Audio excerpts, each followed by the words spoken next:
Parlay with Paudcast.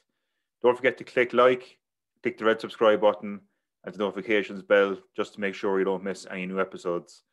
This week, I'm delighted to be joined by YouTuber and Celtic Vlogger Irish Mick. I was getting a bit of stick for having so many Scousers on the show over the last few weeks. So I'm going to even up a bit now by having one of my countrymen on. So, Mick, thanks a million for coming on the show this evening. It's a pleasure to have you here. Thank you very much, Padraig. Absolute pleasure to be on here. Thank you once again. And just like to say thank you as well for being so approachable with the contacts and all that. Obviously it can be a bit daunting reaching out to someone you haven't spoken to. Not a bother. I love doing collaborations, and as the viewers will probably see, I'm a bit of a chatterbox, and that will become apparent as the podcast goes on. But I only love chatting to people, and absolutely delighted to do so. Yeah. And it's great. I suppose you would have spent a bit of time in the same province that I am in Ireland as well. Like, so we have a bit of connections knowing different places. So it's a good connection with that. Well, funny enough, I've lived in Cork and I've lived in Kerry, so I know Munster quite well, and been in Limerick a lot as well. So yeah, definitely certainly have a knowledge of Munster, A little taste from home by the fire, as they say, so that's good. So you were first recommended to me, Mick, as a fan channel by one of my mates, Ross. He's a big Celtic fan, so a big shout out to Ross. Big up Ross. Megan. He's got good taste. Yeah. In Ross and Megan, yeah. So, fantastic. Thanks very much, Ross and Megan. Yeah. So, and I've watched a lot of your videos since then, and for someone who's only started in the podcasting game, really not even 2 years at this stage, year and 3/4 or so, year and 9 months, you're doing well. Like, you've nearly 6,500 subscribers. You have a very good fan base built up, so fair play to you. And you're authentic. Very much. Look, I just to be honest, I'm just trying my best, just having a bit of fun and whatever. I'm not really focused on numbers for me personally. It's more about the memories and trying to have a positive impact upon people, and entertainment, yes, but first and foremost, trying to inspire people, and in some weird way, actually, our communities came together, and we've actually been able to, help people out, which is the most important thing for me. Yeah, a couple of videos that had a big impact on me, and one of the main reasons why I wanted to have you on the show was the sleep out in Parkhead, Celtic Park. For homeless, mental health, and the way you spoke about that, it just you spoke very openly and honestly about your experiences, which we're going to touch on later in the show there. Indeed, yes. And another video, I was really proud of you as a fellow Celtic fan for the video the way you were lambasting those who were giving racist abuse to Alfredo Morelos, who obviously isn't one of our favourite players as Celtic fans, but you're making the point that no one deserves to be getting that level. And also abuse, Glenn Kamara as well, of course. Yeah, absolutely. You spoke very well about that as well, and I enjoyed it. Thanks very much. You know what, Padraig? Sometimes in life, you need to. The rivalries don't matter. There's sometimes in life things happen that it doesn't matter. You've just got to speak the truth, and I'm straight to the point, as my subscribers will know. And I just, I speak my mind. I don't mind what I speak, and I just tell the truth and say it how it is, and that's just basically me in a nutshell, buddy. Yeah, that's good. Just before we start, we'll do our usual cheers. So, Sláinte, my Cartman mug out today. You're on the Pepsi. Sláinte, lads and lasses. May the Lord be with you. I was going to say, you're hitting the different black stuff. It would be the Guinness normally, but you're off the liquor, like you were saying. Normally I do, but do you know what? I've never really enjoyed alcohol, to be honest. It's always been a social thing, and I've always just, like anybody really, I just really went out for the social aspect. But I'm at that age now where 23, coming up 24 next month. I'm big enough to say, do you know what? I don't want to go out every weekend. Yeah. I've never enjoyed it, and call me whatever, old fashioned or boring, some people might say, but I'd rather, you know, you'd be surprised what you could save if you stopped going up to town Yeah. 4 or 5, even 6 times a month, I'd Your rather brain go cells and for starters, anyway. I'd say. exactly, I'd rather go and even if book a flight, you can get Ryanair, you can get flights for like 40, 50 euro, maybe 80 euro return. Go out and explore a country you've never been to. That's what I'd like to do. That's Yeah. certainly what I'd rather spend my money on. Yeah, I think someone said to me once that liquor is a false entertainment, and I have to Yeah. agree.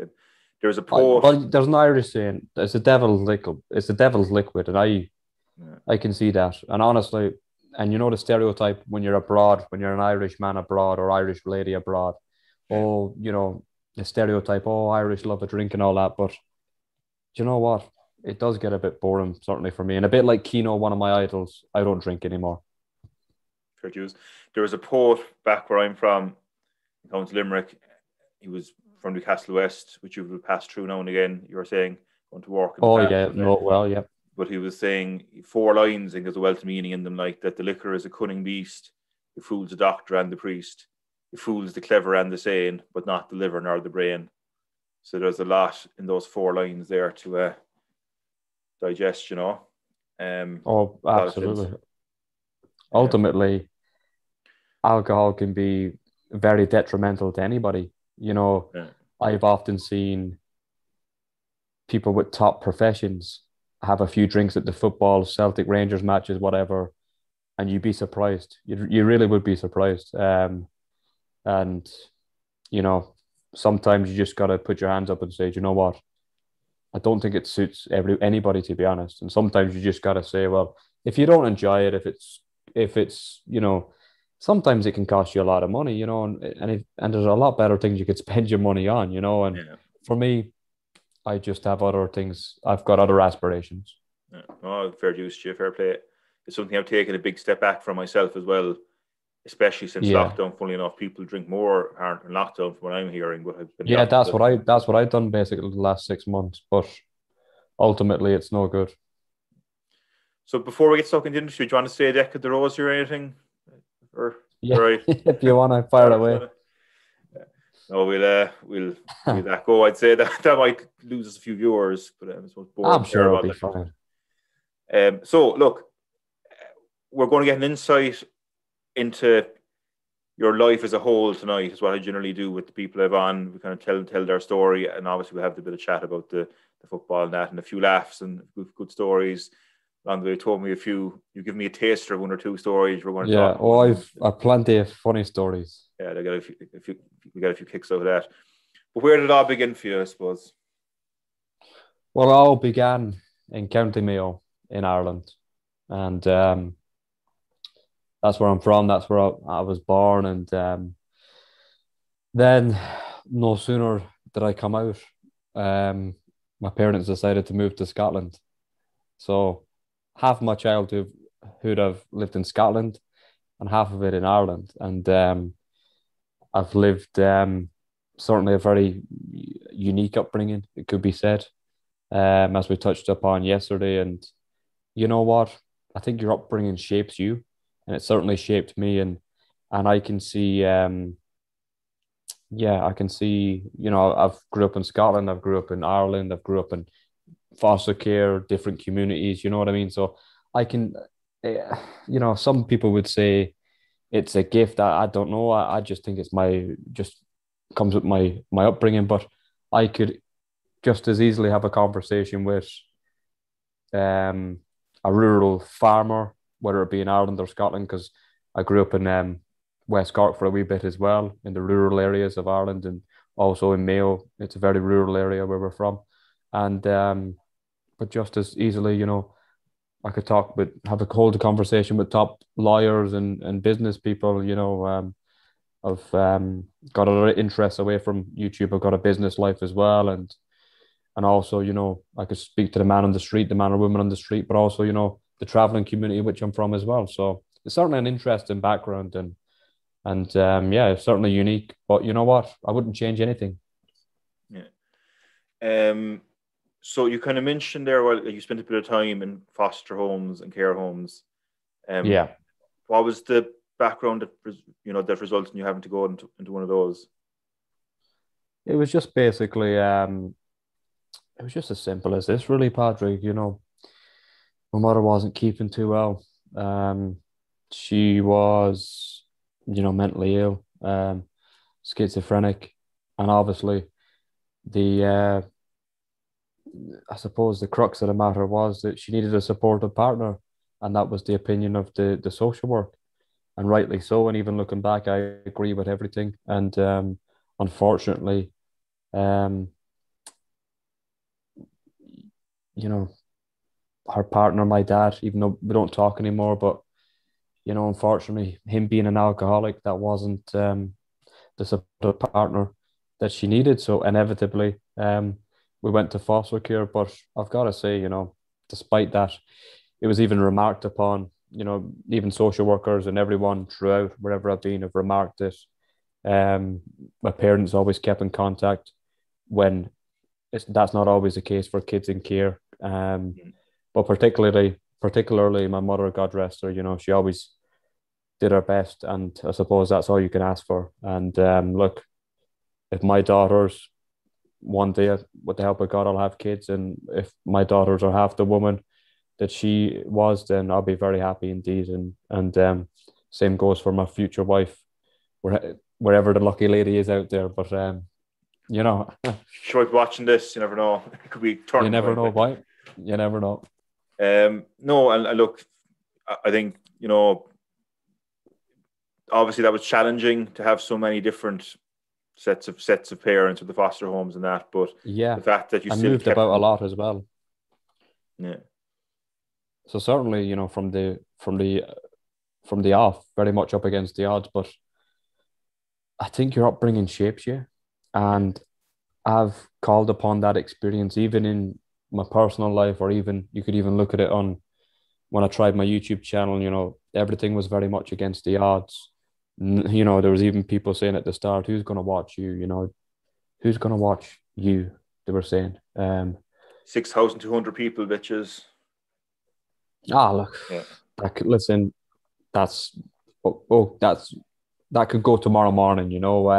It could, but that's the answer to give to those people. Like, exactly, it's a drop in the ocean. Certainly, look, for me, I'm just trying my best. Just gonna have fun. That's what it's about. I'm not really focused on numbers. Whatever comes with it, comes with it. I'm not too fussed. If this is as good as it's going to get, that's great. If this is only the beginning, that's great as well. Certainly no pressure, and I'm just looking forward to the journey, to be honest. Yeah, and you're doing very well so far, man. Fair dues, Thanks very much, buddy, and I'm a big fan of your channels as well. Cheers, man. Appreciate that. One thing that I think you'll be eternally grateful to your parents for, though, was that they've helped you become a Celtic fan, or gave you with your love of Celtic and Irish music. Yeah. Well, that was basically since the day of my birth. There was even a Celtic jersey waiting for me, and it wasn't obviously I wouldn't have remembered it when I was born, but I can remember a couple of years ago rummaging about my mother's place and looking at old photographs, and she used to keep a lot of stuff. And one thing was my first ever jersey, which I've actually recently bought in an adult size. Obviously, it was the Henrik Larsson one, 97, with the badge in the middle. The Umbro is the sponsor. Yeah, and collar. One of the probably my favorite at home, to be honest. And so things like that. And also, I can remember having the Celtic mascot, Hoopy the Huddle Hound.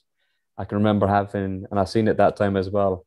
It was a school bag of the Celtic mascot. So it was certainly something that was always part of your life, part of my life, and it was always something that it was something I was never going to not do, which was support Celtic.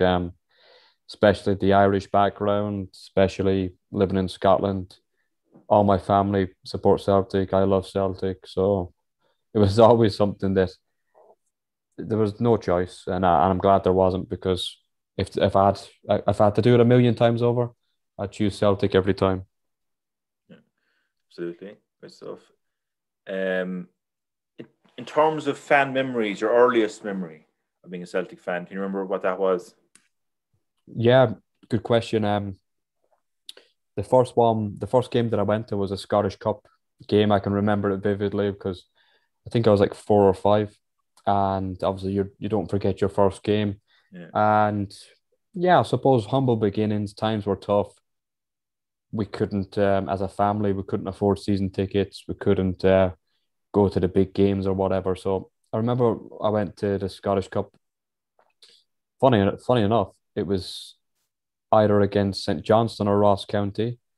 I think it was Ross County because it was the first round of the cup anyway that Celtic entered because 2 years in a row we went to that game because basically it was maybe £6 a ticket for adults, very Oh, okay. very very cheap, and I think kids was maybe £2 back then. And so that was the first couple of games that I went to. The first round of the Scottish Cup at Celtic Park would have been 02, 03 and 03, 04. I'll never forget my father had a disposable camera and the players were walking into the main entrance and he shouted, Henrik. And Henrik actually turned around and he got a picture of Henrik turning around. So I'll never forget stuff like that. Mm. And that was the first couple of games. And then I got a little bit older, 9 or 10, went to Hibs at home. Magic Zaraski scored, Vinegar of Hesselink scored his first goal. Celtic won 2-1. I seem to remember, met the players and all that. And then, yeah, got a bit older and then started going with friends and myself and whoever, supporters clubs. And yeah, been a season ticket for all my adult life, basically. Unreal. Thank you. You mentioned 2002, 2003 season, and I remember being absolutely heartbroken the last game of the season when Celtic lost the league by 1 goal. Alan Thompson hit the penalty with a Yeah, crossbar. it was unreal. It was unreal. Larson hit the post and everything. It was definitely unreal. But I suppose I'm very fortunate that's the first team that I can remember. I can remember the treble season vividly. Even as a 3, 4 year old, I can remember that.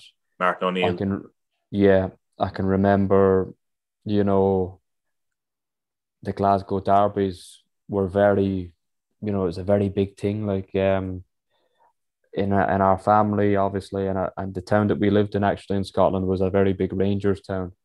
It was a very Better big. again. It was all right, but marches and all that every summer and all that. So it was one of those towns in Scotland, and I can remember, yeah, like every Celtic Rangers match, even as a 4 or 5 year old, go down with whoever, my father, my uncle, my mother sometimes as well, watch the matches, and it would be like a neutral pub, but there was obviously, I can't remember much trouble to be honest, but one of the funny stories was at school every weekend. I don't know if any of your schools had it, but you got to take a teddy bear home for the weekend and you have to write about it. I must have been only 4 or 5, so it so happened that I got it this week, and Celtic were playing Rangers, so I brought them to the pub, and so that was certainly a good story. Everybody else was writing like, "Oh, I took him for like proper, you know, not posh, but like more posh than us, and like people saying writing like stuff like, oh, me and the teddy bear or whatever, other pupils my age were taking them out for whatever shopping or whatever, walks with the dogs, and I was just watching a Celtic Rangers match in the pub with him. Very good. I'm sure he appreciated the diversity anyway. Yeah. I think the teachers must have had a good laugh now out of that. Looking back at it now. It really is your life passion, like, isn't it? Like Celtic is probably the most important thing in your life, or one of the most important things. Yeah, definitely. Like even now, I'm very lucky, and I'm very lucky to do YouTube, and I feel very thankful to the community that we built up on the Irish Mick channel, and I'm very thankful to my subscribers. And it is a realization that I'm very lucky to do that, and it's a dream come true. And who knows? Who knows what the future holds? Que sera, Either sera, as way, this thing goes. I'm happy enough. You know what, Padraig? At this moment in time, it'll be coming up now in a couple of months' time. 3 months' time in July, it'll be 2 months, 2 years, sorry, since my first vlog. And you know what? Against Sarajevo at Celtic Park. And you know what? We had a good 8 months being able to go to stadiums. Obviously, that changed over the COVID pandemic. But you know what? If it all stopped today, I've had so much fun out of it that to last a lifetime. But certainly gonna keep my head down and stay grounded and again, for me, there's more focus on making it fun and enjoying myself and making sure the viewers are enjoying their selves as well. I put far more emphasis on that. I'm not motivated by money or numbers or any kind of numbers, subscribers, money. That doesn't motivate me. That doesn't excite me. There's a great saying and a great quote. If you're motivated by numbers, you'll never be happy. You know, how much is enough? Yeah. And for me, it's just about creating memories because if this COVID pandemic, Patrick, has taught us anything, it's surely taught us one thing that you can't take anything for granted, and Yeah. you've got to live in the here and now. And if you've got a chance to do something, don't think about it. Just go and do it. And that's what I'm going to do, and that's all I've done basically, and just had a laugh, had a bit of fun. And I'd do anything for a laugh. You know what I mean? Anybody who knows me, I'd do anything for a laugh. I'm definitely in my friends' groups. I'm the one getting everybody laughing, and I suppose that's came across on my channel. And you know, I'd do anything for a laugh. Going to Celtic Park with sombreros, fake mustaches, dressing up as the Joker in another one. Um, so yeah, you know, certainly look moving forward. I've as you grow older, you know, I don't think there'll be much. There won't be as many outfits like that, but certainly the vlogs will be yeah, there'll still be the same fun element, and I think the best is yet to come, and with the help of God, that's the case. Mentioned about funny videos. I was looking at one earlier where you went over to Ibrox undercover. Yeah, I went It's undercover. quite good. Risky, but it was quite a good video. Risky, yeah, it was worth it, but at the time, as I said, I wouldn't do it now, because like I started my channel, I was 21. I'm nearly 24 now. Um, by the time my first vlog came around, I just turned 22 and I'm about to turn 24 now next month. So you do grow. I wouldn't say I was immature or nothing. I've always had an old head on my shoulders, you know, but certainly I've always not given F. I've not give a fuck, to be honest. And I've not, um, you know, like the more people call me crazy or whatever, the crazier I'll be. The more people say I can't do something, the more I'll prove them wrong. You know, that's just the type of person I am. And I get motivation from any negativity. And you know, for me, would I do that now? No, because actually, a lot of Rangers fans like my channel and like me and subscribe. But it's not because of that. It's not to upset maybe, I don't know, a percentage of the subscribers, 10-20%. It's not about that. It's just about a lot of the last 6, 9, 12 months of actually a lot has happened in my personal life that's made me mature a bit. Not that I ever needed to, but I've certainly got a different outlook on life, and I approach it from a different psychological aspect now. And yeah, as I said, this COVID pandemic, a lot has happened. My mother passed away, so that had a big effect, and that's the main driving force behind dusting myself off after a 2-3 month break after hearing that news in the summer and coming back stronger and um coming back stronger and not only that but from a place where honestly it was like my back was on the canvas and I managed to get up and um, even, whatever it takes now. I'm always going to be, that's my mentality, whatever it takes now, because I've got the motivation of, my mother always said to me, if this be, go after it and never give up. And I'm not ever going to give up on this. And, you know, I've got extra motivation now, not that I ever needed any, but it certainly stood me in good stead. And my faith is only strengthened in God. And, I just hope and pray that God knows the desires of my heart. God knows that this is genuine. What I want to achieve on YouTube is, my intentions are pure. My intentions are genuine. I really do, first and foremost, want to, it's not just a entertainment side of things. It's first and foremost, as I've always said, from day one on my channel, it's help and inspire others. I've been against the odds all my life, and that doesn't mean that you can't do things. And whether it's people who've been in care, whether it's other ethnic minorities, as well as the traveling community, but any ethnic minority, there's lots of ethnic minorities in Scotland and Ireland and all over the world. Whether it's mental health, people who've had depression as well. The heavyweight champion in the world has it. It's not stopped him.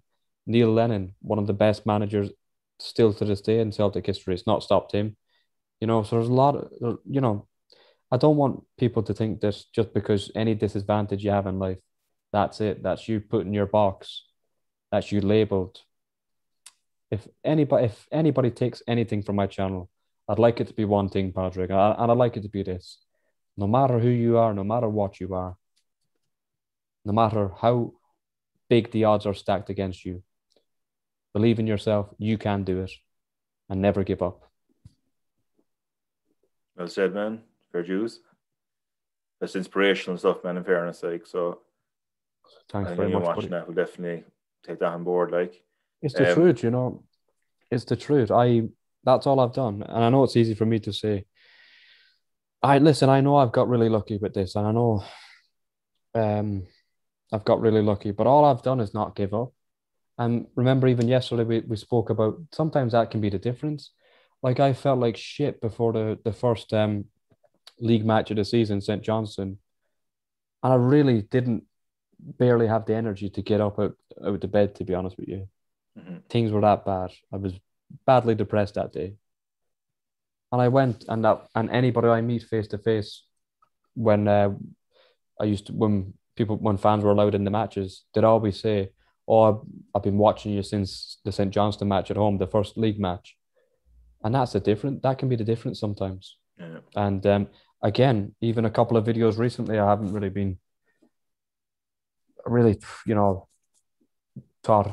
woke up and thought, you know what, I really don't feel like making a video today. But they've been one of the best ones. And you're helping, as well as helping your own mental health, you're helping other people's as well. Do you know what I mean? So that's important not to lose sight of that. Like, the people do enjoy your commentary on the matches and stuff like that, so it's kind of and even the vlogs, and it'll be better when we can get out and about again, which will be very soon. And the amount of people and it's all worth it. Even if it was just one person who came up to me and said, I really enjoy your videos for XYZ.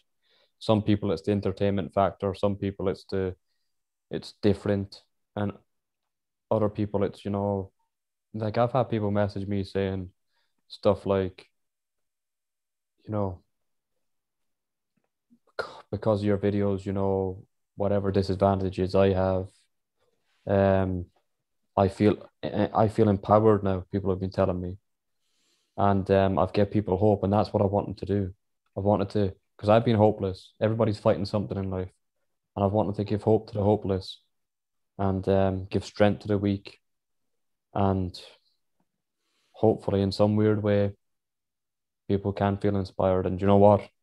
In some crazy little old way, it against all odds, like my life, against all odds, it's actually worked, and I can't believe it, and I'm so lucky. But at the same time, look, it's just a drop in the ocean.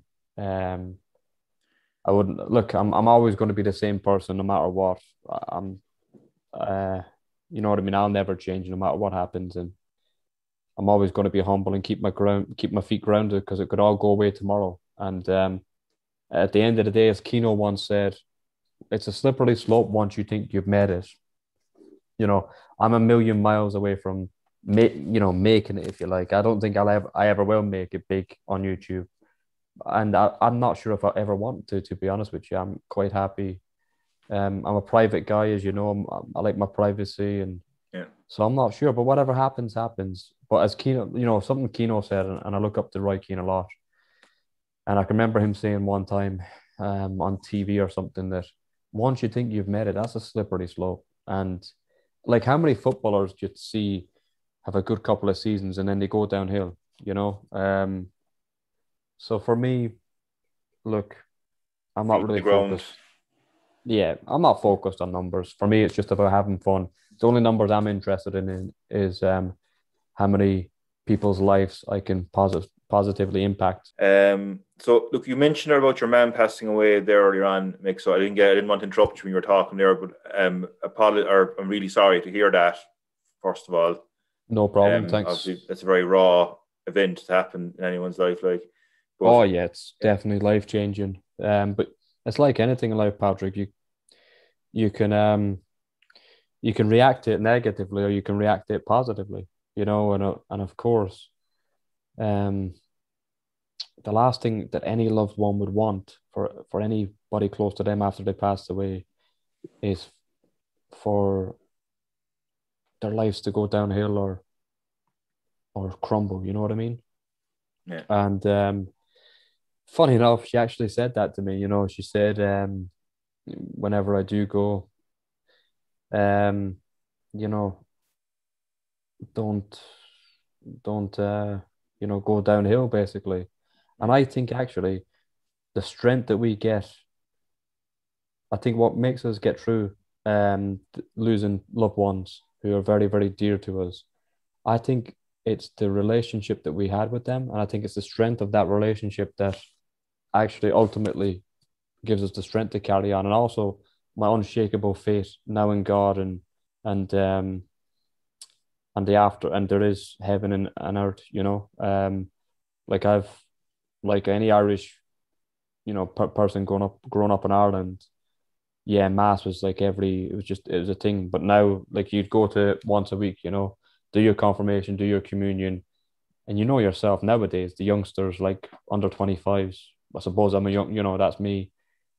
All this Instagram life and Facebook, and it's not cool to be connected. It's not cool to really believe in God. And half of the lads and lasses, you know, certainly who I know anyway, yeah, they go to mass, but no sooner are they out, they're gossiping or whatever, any sins like that. I've really taken, like, I can't put into words how much I've since my mother passing away. Like, I've really connected with God, and I've really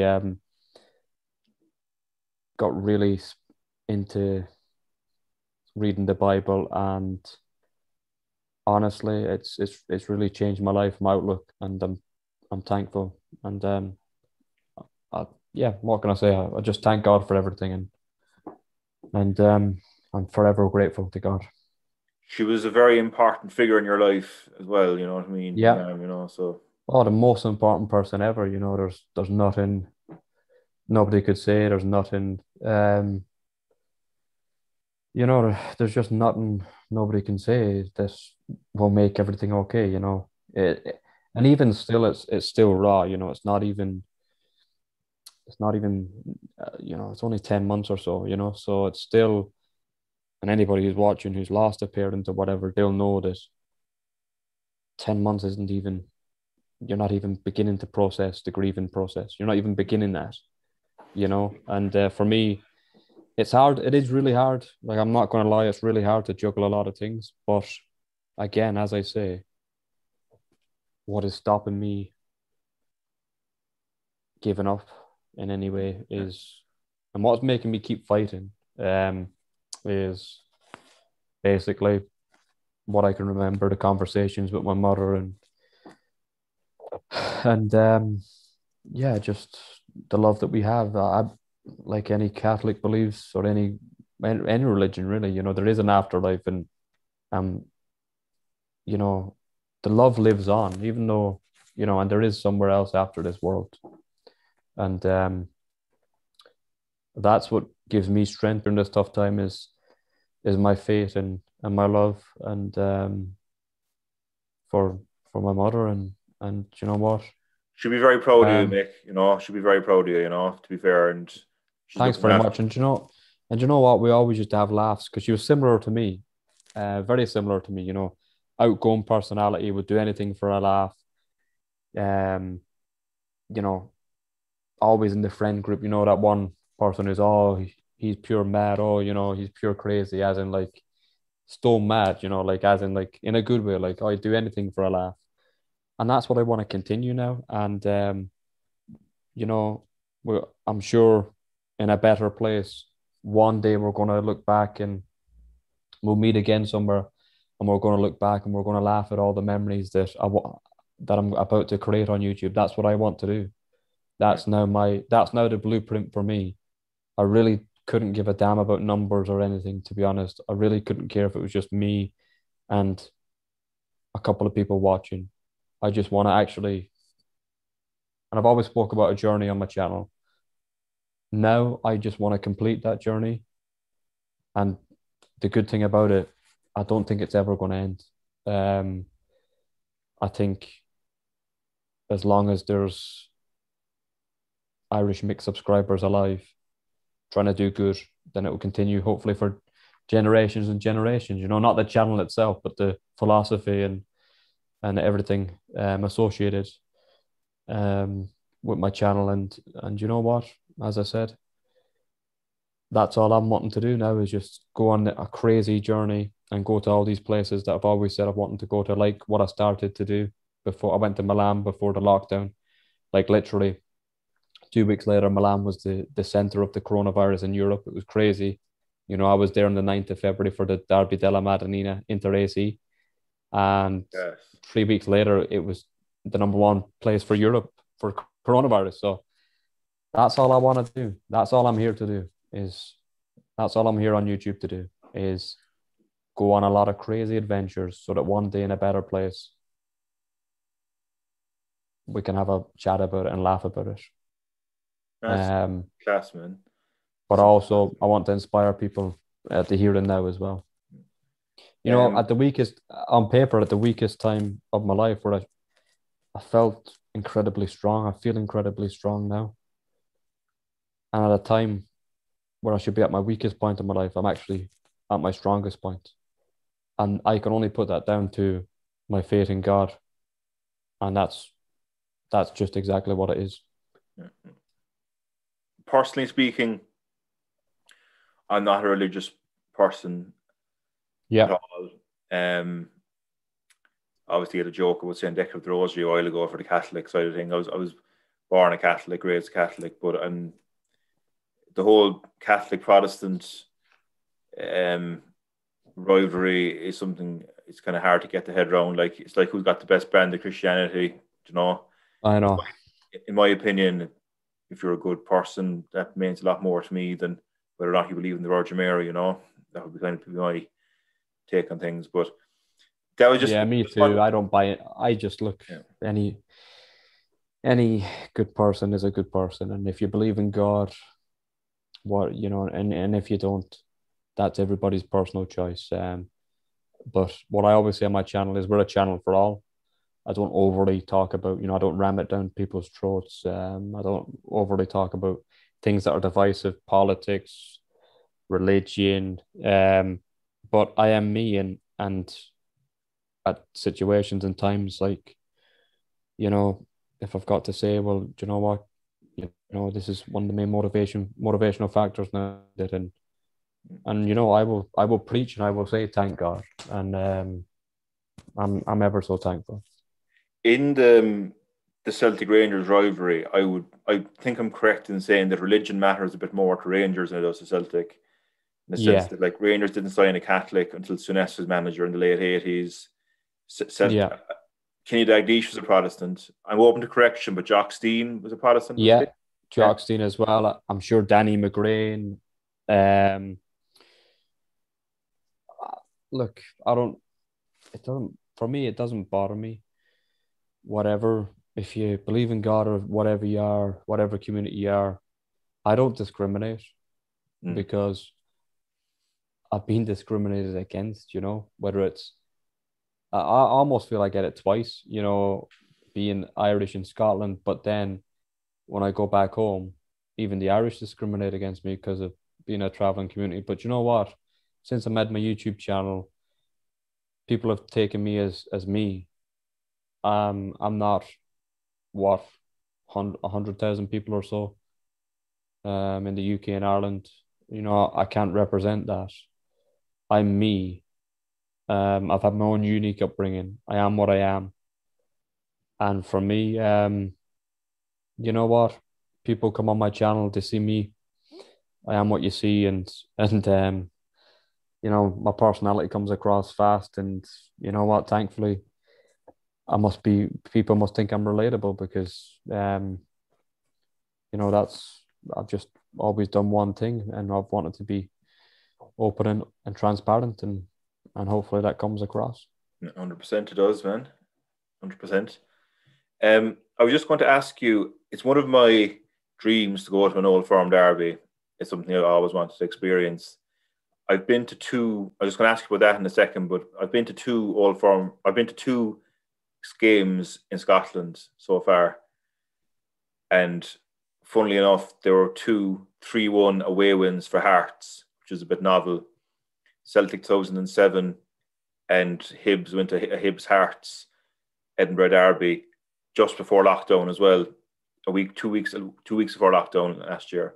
And I have a bit of a graw for Hibs. I hope they win the Scottish Cup after last night. I'm a big fan of Urban Welch's work, and I kind of was influenced a lot by his writings.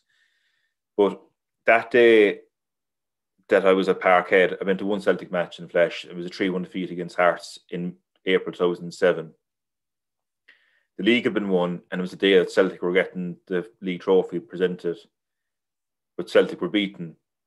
And I just remember it was the only time I ever felt uncomfortable at a match, be it hurling, Gaelic football, or soccer.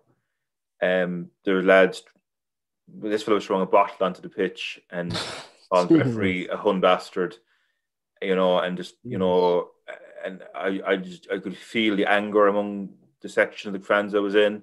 And it just kind of struck me that if it's like this on a day that Celtic have won the league and are getting the league trophy, what's it going to be like when there's something at stake, Now, it was I know I said it wasn't uncomfortable, but it was a strange kind of uncomfortable. It was like, this is intense stuff, and it just made me think, what would it be like on a knife edge Old Firm derby when there was something at stake, like a title decider, and you've obviously been at a few games, so could you describe what it's like? What am I missing out on? Yeah, but for me, it's the best derby in the world.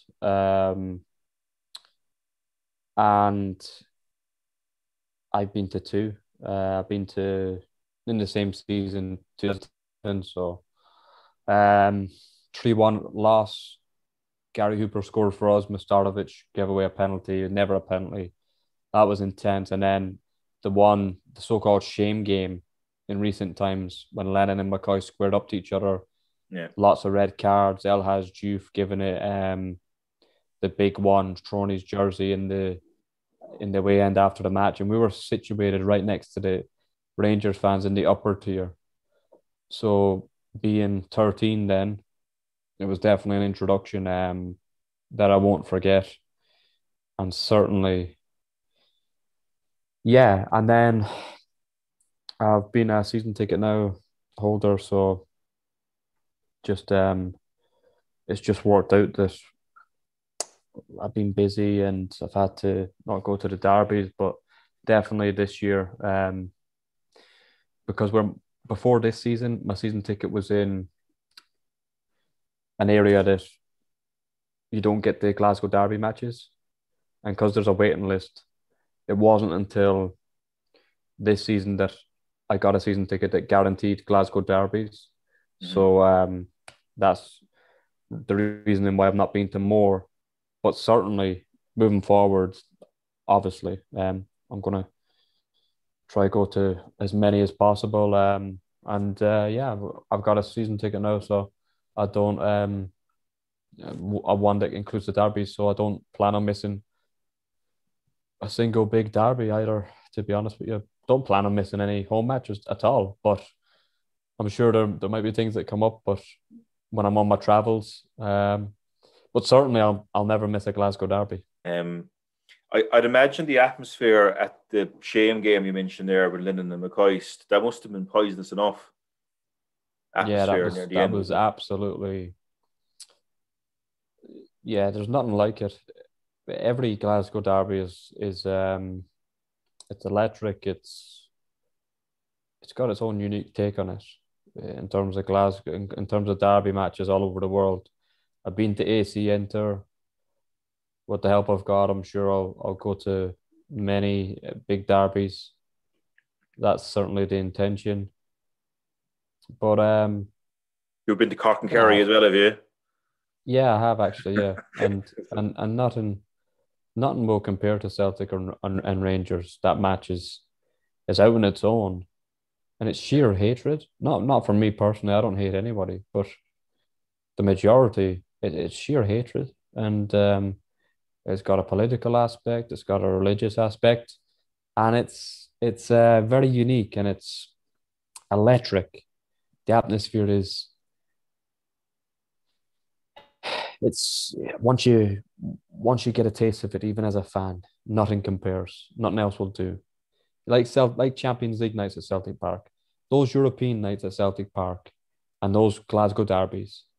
They're the best in the world. That's the best feeling you can get as a sports. They're the best atmospheres in sport. Never mind football. And once you get a taste of it, it's very hard to not come back as a fan. And with the help of God, hopefully there'll be many European vlogs and Glasgow derbies on the Irish Mick YouTube channel. And there might be another collab with the Parlay with Paudcast, one of those as well. Yeah, We might do a we'll definitely joint get you. Yeah, vlog. we'll definitely get you on. We'll definitely get you on in a vlog and definitely. Fans, I don't think you want to be spending too much time with Motherwell fans anytime soon. Would that be right? Oh no. When you do the vlogs, you think if you're sitting like I've most of the home matches I've got tickets next to the away end to film the atmosphere and have a bit of banter and all that. And you think out of everyone, you think maybe Hearts would be the worst, or you think you'd never think Motherwell. And it wasn't even bad. It was just a couple of young lads, same age as myself, really, under 25s. Obviously recognized me. By this stage, the channel we were 10, 12 vlogs deep. And all through the match, and I was wearing a hat, like you commented, your man from Home Alone, I said in the vlog. But I took it off and the hair was all over the place. I just had my hair cut. And they were shouting hair gel and just banter. Yeah. And it was just banter. It was great stuff. But funny enough, a couple of weeks later, Hamilton came to Celtic, and a couple of Hamilton fans messaged me before on Twitter or whatever when I used to use Twitter. Still have it, but I don't use it, to be honest. Got better things to do with my time. Not really into this social media. I like to live in the real world. I'm an old-fashioned kind of fella, but look, I've not got time for social media, to be honest with you now. But yeah, look, and then Hamilton fans out because of that kind of banter with Motherwell always a couple of times get me like a standing ovation, 4 or 5 of them, like, and it was just funny and shaking hands and all that, and couple of St Mirren fans as well. So from that, and that's why it's a running joke on my channel. I always say Hamilton's the biggest team in Lanarkshire, but unfortunately, I think they're going to get relegated this year. So I will miss them. But they'll be back. They'll be back again. They'll be back. They'll be back. They'll be back. But speaking of Old Firm games, like I know it's notorious for trouble in Glasgow at the day of an Old Firm game. Have you seen many incidents like that, or what was the worst kind of incidents you've seen? No, I've not. Again, I was young, so maybe I was a bit naive to 13, But certainly I didn't see anything. The worst that I seen was like maybe as soon as the whistle went, we just kind of like walked down to go because we won. Like we didn't, and we seen like we could see like Neil Lennon and squaring up and the benches were going crazy. And then the Rangers fans were like chucking stuff or whatever. And we just we just left basically. Again, I was only young and my father kind of just said, "Look, come on, let's go, let's get out of here." F that, you know what I mean? Like there was chairs being chucked and everything, and then Celtic fans were chucking like the both fans were chucking lots of stuff, and look, we were just near the exit, and it was just a kind of thing like, get out. Yeah. Yeah, like one thing I don't like reading about is apparently the weekend of all foreign games, domestic violence incidents go sharply on the rise. Yeah. Why do you think that is? Well, I don't know myself. I don't know. I've never been involved in anything like that, but you'd have to guess it's alcohol related. Yeah, and frustration at losing. Yeah. Especially if there's a winner in an old firm game as well. Yeah. Oh, like the crazy stuff. Like, yeah, like I've had like a girlfriend that was a Rangers fan, and she was saying like, oh, um, like her stepdad or something like physically threw like the TV out the window of a block of flats, like maybe 10 flats up or something. Like physically threw a TV out the window, and I'm like, what? Just because Celtic beat Rangers, and then certainly, Just I hope you got a good discount at Harvey Norman or somewhere for the last 10 years because you would have been investing a bit every lot. I think this was years ago as well. Yeah. Crazy I suppose stuff. there's passion and like for me anyway, like I don't know about For you. me, I never go over the line, Yeah, like for me, I found the Scottish League boring as fuck when Rangers weren't there, and I'm sure you did as well. Like Rangers need Celtic, Celtic need Rangers. As much as there's kind of rivalry and animosity and all that, the Scottish League is dull without them. Like It was all right. It was, but you'd missed 4 derbies, like yeah, you'd missed the derbies, of course, but they didn't deserve to be there. So they broke the rules. They came back as a new club. They didn't deserve to be there. So look, they done their time, and they're back now. Fair play, but I'm sure the Celts will be back on top next season. Yeah. Well, I think just even it was funny when we were preparing for the interview last night. I had my own personal and private watch along with Mick there watching the Rangers St Johnstone game. And we're watching. I had it on there. The only regret I have is that we ended it a bit early because it would have been cool hearing the goalkeeper getting an equalising goal and that was mental. Penalties, but like Rangers this season remind me of Liverpool last year in the Premiership. They had a perfect storm league campaign. Perhaps nothing went wrong. And it's going to be very hard to maintain that, I would say. Yeah, exactly. And I think that Celtic this season has just been a car crash from start to finish. And I said it to you last night that when I heard the Fraser Foster wasn't staying on as goalkeeper, I was leaving Celtic. For me, that was in my own head. That I think that was the writing was on the wall in my own head when I heard that because he was such. The warning signs were there. Yeah. It was over before it was over before it started. Yeah. I just think from a psychological point of view, once you take away the pressure of the 10 in a row, so next season that pressure will be gone.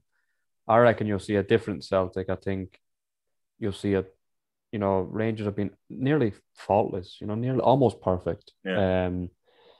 I think naturally they will. But yet they could end up with less trophies in St. Johnstone. Exactly. I think naturally Rangers through draws and a couple of more losses, a couple of more draws, I think naturally they'll be 12 points worse off. And I think Celtic will be 10 points better off. And I think maybe more. I think we'll beat them in maybe the majority of the derbies. So that 20-point swing, it sounds big, but you know what? When you break it down, it's not beyond Celtic next season. And I fully expect Celtic to get back to where we belong. Yeah. I think in And order hopefully to, fans are there, and hopefully we can have yeah, it live on the Irish Mick YouTube channel.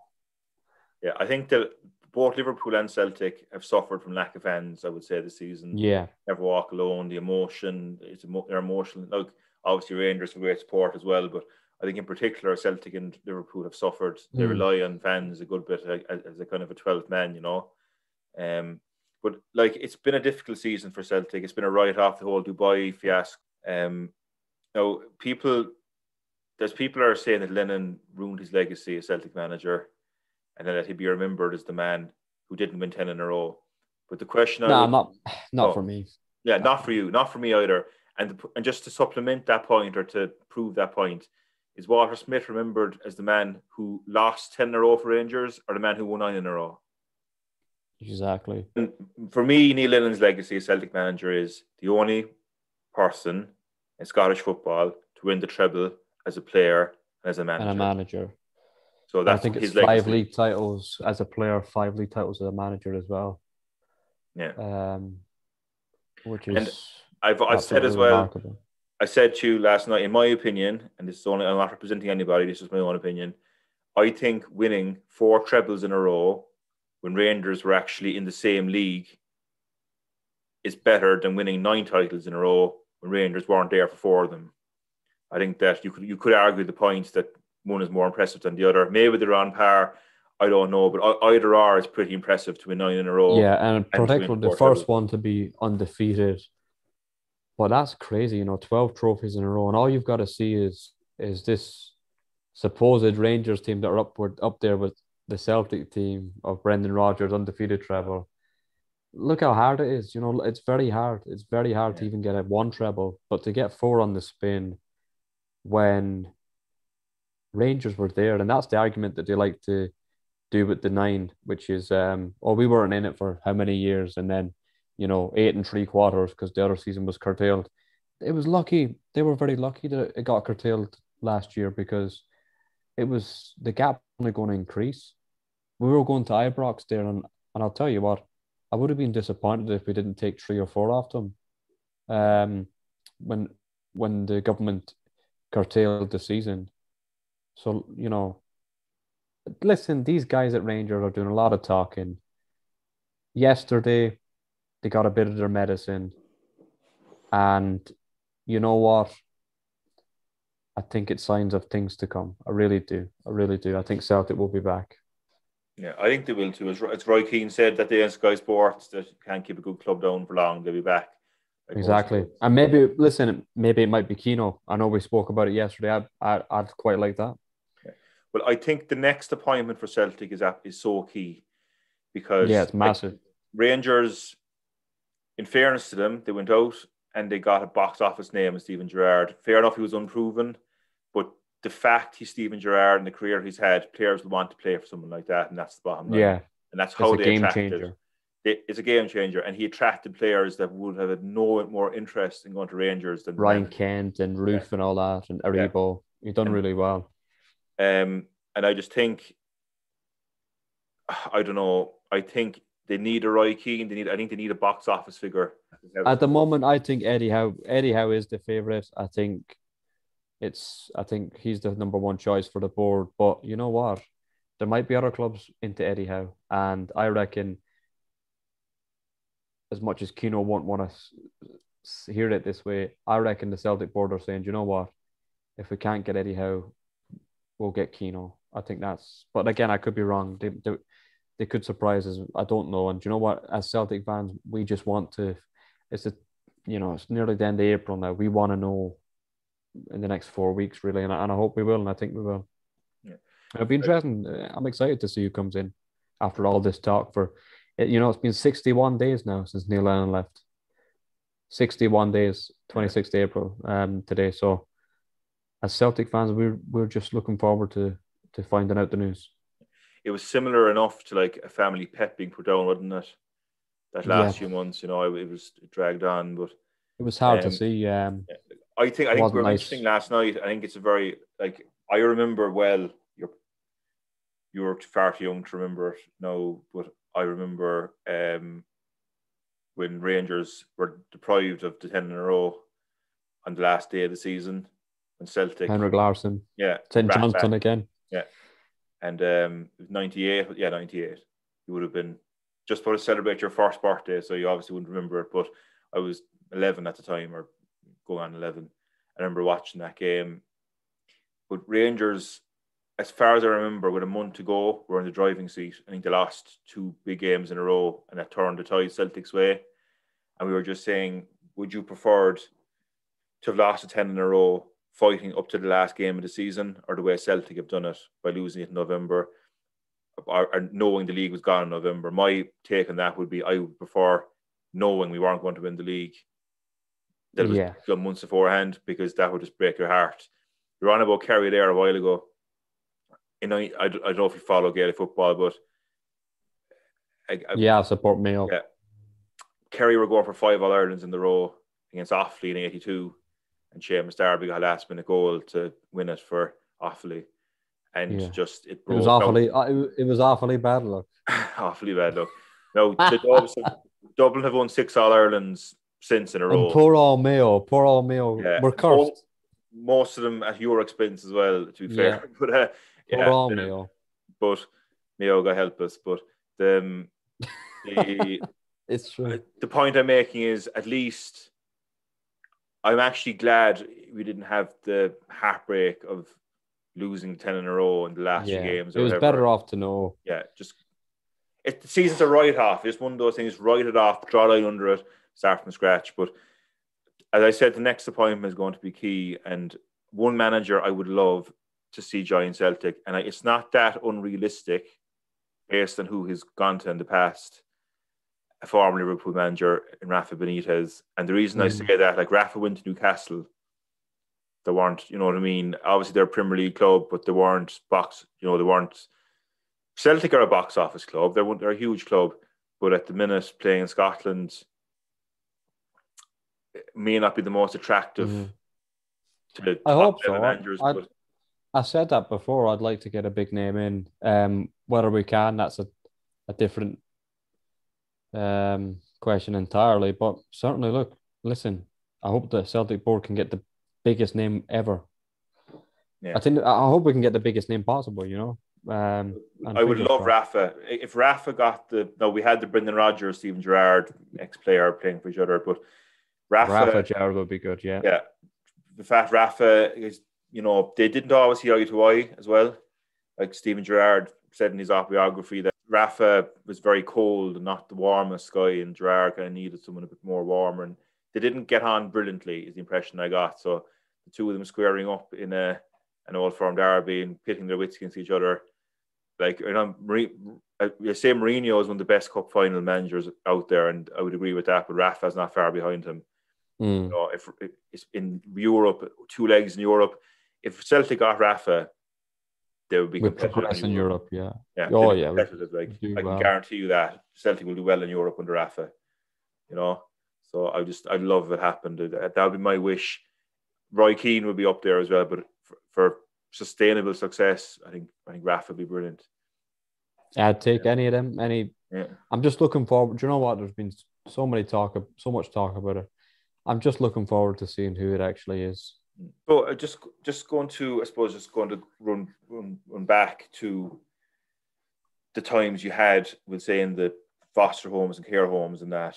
Did you have pretty good experiences there overall? Would you say would it be your families or with some people, or did you have a few dickheads? Yeah, they're actually all right. So yeah, again, very unique upbringing, and I get the impression, no, I could be wrong, but I'd say you could have been a bit of a pup when you wanted to when you were younger, were you? Yeah, there was certainly a few stories, a few crazy stories. I was a bit of a Jack the Lad when I was younger, and I've calmed down an awful lot. But, I've lived in Kerry, Cork, and then children's home in Scotland as well. So, yeah, like if there's ever an upbringing against the odds, I feel comfortable in life against the odds, but also when something is expected from me, I thrive under that as well. So I thrive in all scenarios, to be honest. And I've certainly used my upbringing for me. I've certainly used that in terms of my life. Like, I've relied on that experience of being up against the odds and nobody expecting much. And then certainly I would say I'm a fighter, but in many ways, and that's probably the best way I describe myself is in life, not certain, not necessarily physically. Um, I'm on about I just have that knack of never giving up, and honestly, that's why nobody should, because you can surprise yourself. I've all my life I've surprised myself, and thanks to God, thanks be to God. Did you feel a bit angry having being in so many different places growing up? No, no, not at all. Again, I look back now and I'm actually thankful. I've grew up in so many different places, so many different, say very unique upbringing, and I can call a lot of places my home. I can, whether it's Cork, Kerry, Mayo, Scotland, there's lots of places where I've grew up. So, I feel really comfortable, and I think that's why I don't get homesick. Like when I was out in Italy there, I felt at home. And I think that's going to benefit me as well moving forward. Because I want to see a bit of the world, and I think I'll have no problem going abroad Absolutely quite a not. lot. I think you'd integrate fairly well in any environment, to be fair to you. Hopefully, You hopefully, got buddy. into a bit of hot water in one of your care homes with a text message. Oh, this is one of the crazy stories. And there's lots, but yeah, I think I was only 12 at the time with the foster carers, and went out anyway with the with my friends, and one of the older lads got this number, and it was obviously not that not that I've ever done this again, or it was just for a laugh when I was only young, but one of the older lads anyway had this escort's number, and I me being me, I texted it for a laugh, and anyways That's the the car, isn't rule. it? That's the No, phone. no, the ladies of the night. Again, I was only about 12. It was for a laugh, and then yeah, and then a couple of text messages and all that. But what how I got caught was because yeah, it was the rule with the foster carers. You had to hand your phone in at night, and obviously they checked because they checked my messages, because obviously it was kind of before social media, but just so that I was safe. There was nobody, no nothing crazy going on, and they seen that and they're like, "Who's this?" And I was like, "Oh, one of the lads had that, got a number," and like, because I couldn't lie about it because I was texting like, "When are you available? Are you a prostitute?" Like, I don't even know, but and then I can remember the foster mother made me phone her, and I was like crying and everything. I was like, I'm 12, and then she was pure shouting, "Do you know this lad is?" And obviously the lady at the night didn't know, but it was like obviously I was never going to like say, "Oh, come out," and all that. Um, this is Gosh. someone who was like maybe 100 kilometers away.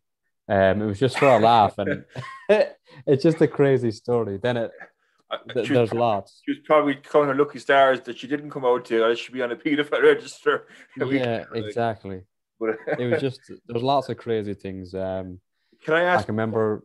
what did she say on the phone to you? What did she say I on the can't. I can't even remember. I can't phone? even remember. It was just a crazy time. I think she was like. Luckily, she was Spanish and she had broken English. I was just a cheeky wee guy. As a teenager, lots of stories like that. Yeah, lots of stories. In the Can be summertime, cutting grass, cutting people's lawns, as a like 12, 11, 12, and literally like you'd think you were the man with like €20, and literally me and my mates we just used to get like we just used to walk to McDonald's and just like literally get like 300 chicken nuggets. It was just stupid. uh, being being from a traveling background, Mick, have you encountered much discrimination in Ireland or Scotland as a result of that? Would you say?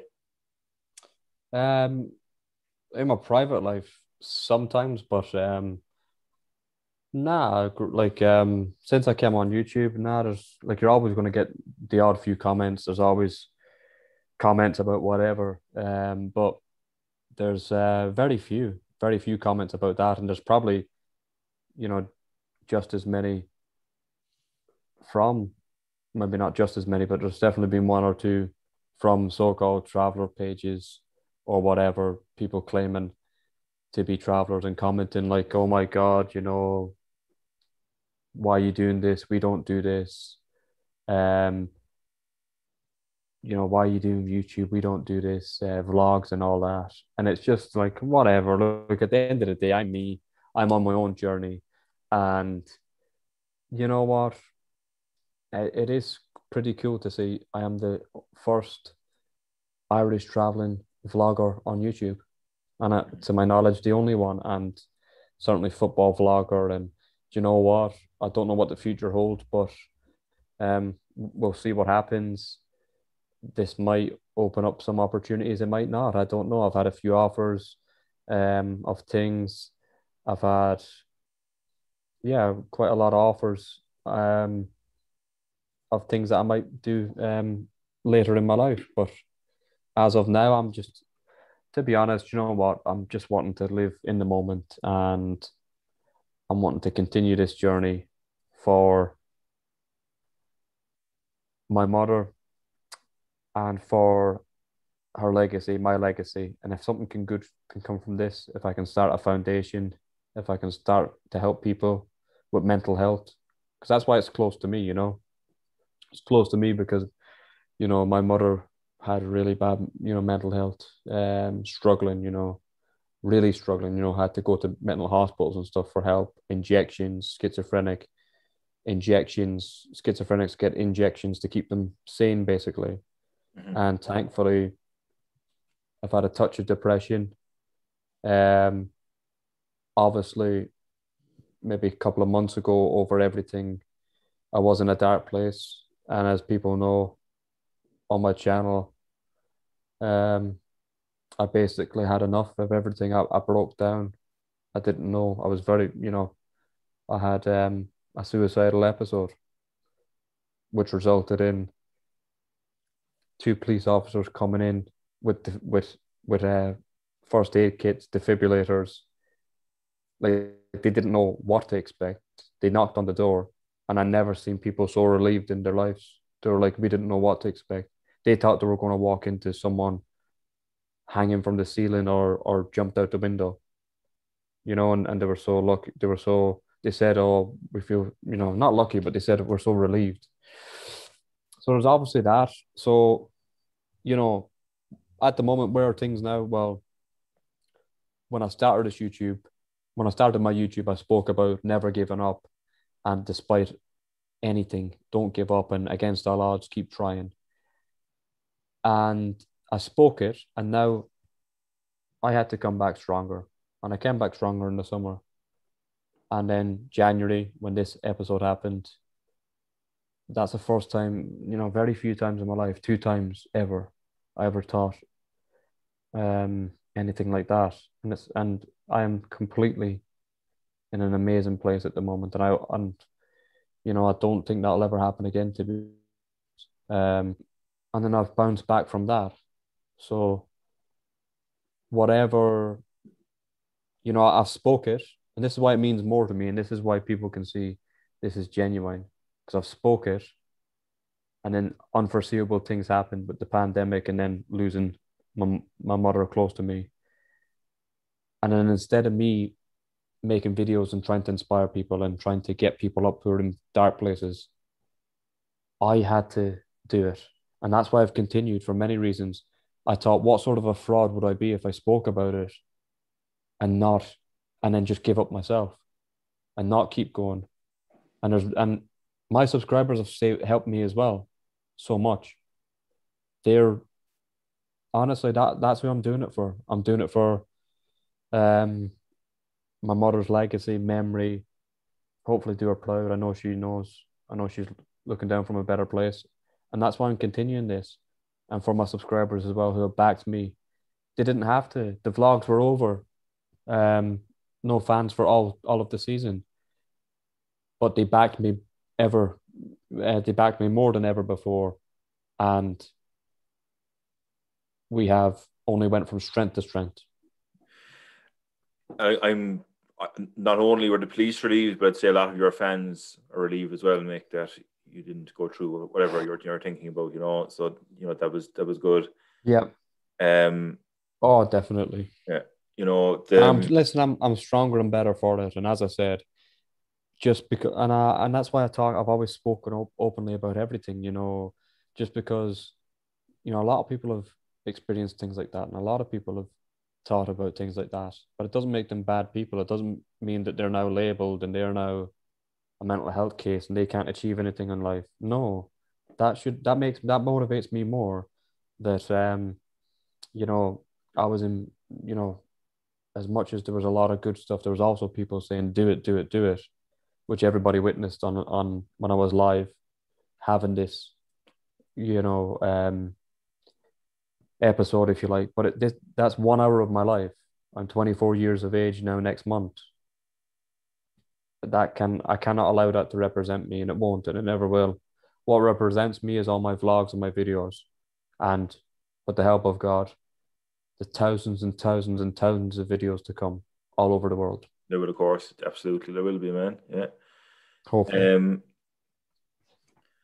So, like you mentioned in the video when you did you spoke when you did the sleep out in Celtic Park or through the night. Yeah. Yeah, like you mentioned in that, like you have battled as well as what you just said in the past as well. It's been like I've been homeless as well. So that's the thing. Like, if there's ever someone living proof of why you shouldn't give up, it's me. Like, and I'm not saying it because, oh, poor old me, but it's just the truth. I've been up against the odds all my life, foster care, whatever you want to say, traveling community, children's homes, then being homeless after I left that.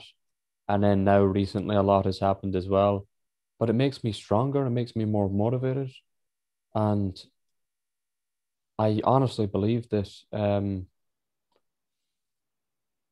Yeah, there's some things in life that feel right.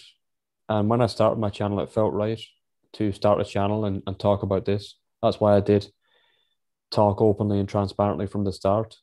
Mm-hmm. And that's just attracted more people because I'm relatable, I'm genuine.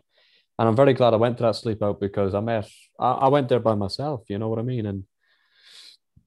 And by the end of the night, I made 5, 6 friends that are that I will always be friends with going to the matches. Like, honestly, like anybody who was there that night, and I basically I spoke to everybody there, and everybody was great. But 5 or 6 of us lads anyway, we kind of sat together on the dugout and all that. It was surreal, man. We could walk anywhere. It was like amazing with the staff, and like we could walk, like it was just amazing, man. We could like just sit in the dugout in Neil Lennon's seat, then walk up to you could just sit anywhere. It was amazing, and it was just amazing. It was one of the best nights of my life, to be honest, and I'm very lucky to do that. I'm very glad to have had a chance to do that. It was amazing, and I've made lots of friends for life now. And I went there by myself, but I came out of there, and anybody who was there would have thought that the 6 of us that were sitting together, we would have been friends, but like all our lives. But it just shows you the power of Celtic, and it just shows you, you know, there was hundreds of people there, and every one of them were absolutely amazing. Yeah, well, that's the power of football and general, isn't it? It kind of unites people, brings people together. It's fantastic. Yeah. Just about your own experiences when you're homeless, can you maybe tell me a bit about that? Well, it was, it was very, it was very difficult, you know. I could just remember falling out with just falling out with basically staying with my mom, and then went up to my dad's and fell out with him as well.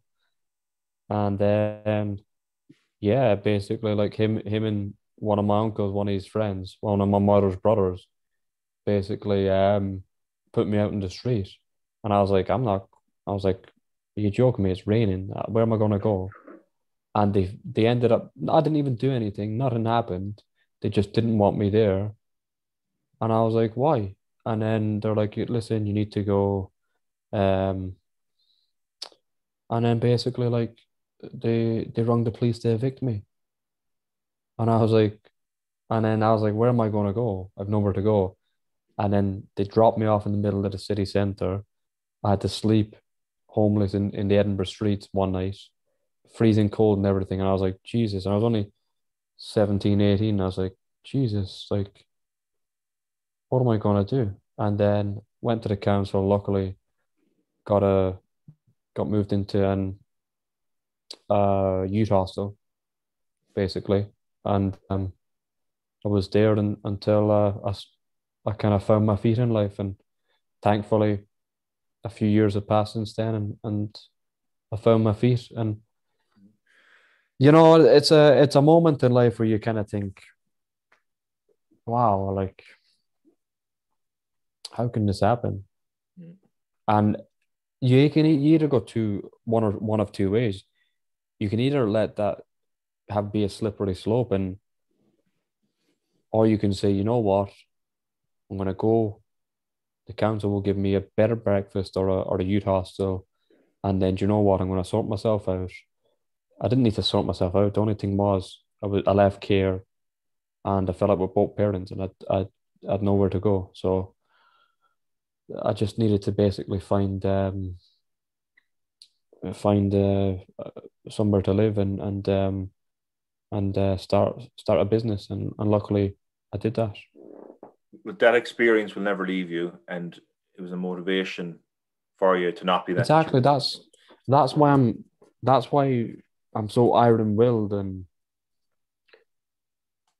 that's why honestly, like, well, however far off things seem, uh, like, don't give up, because not so long ago, guys, you know, any of my subscribers or anybody who watches me, and I've spoke about this, like, not so long ago, it was a surreal moment where you're just sitting down and you're like, I've nothing. I'm literally like I've nothing. I'm sitting down. It's probably the lowest point you can be in life. You're sleep you're sitting down in the middle of a city center and you're just thinking, I've nothing, I've nowhere to go. And it wasn't so long ago that was me. And luckily, um, I've always had an old head on my shoulders. I was only 17, 18. I used my initiative. And there are I don't know what it's like in Ireland. I know there's a big homeless crisis in Dublin, but there are in Scotland, there are bees out there. There are hostels out there. There are churches out there. There are places to live in. Like, if you seek help from the council, they will help you. And I think